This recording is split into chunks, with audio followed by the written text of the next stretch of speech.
यार साला बचपन ही ठीक था।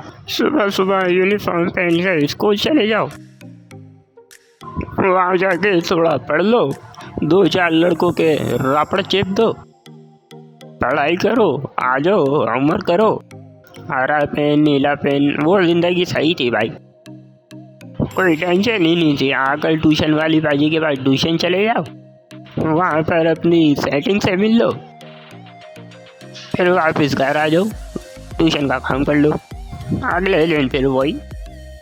अब साला सुबह ही उठो, उठते ही टेंशन, ऑफिस जाने की टेंशन, रिस्पॉन्सिबिलिटी अलग, आगे क्या करना है फ्यूचर में उसकी टेंशन अलग, लड़की नहीं पट रही है उसकी टेंशन अलग, बड़े लड़कों से लड़कियां सेट हो रही हैं उसकी टेंशन अलग, शादी में जहेज मिलेगा या नहीं मिलेगा इसकी टेंशन अलग। साला टेंशन ही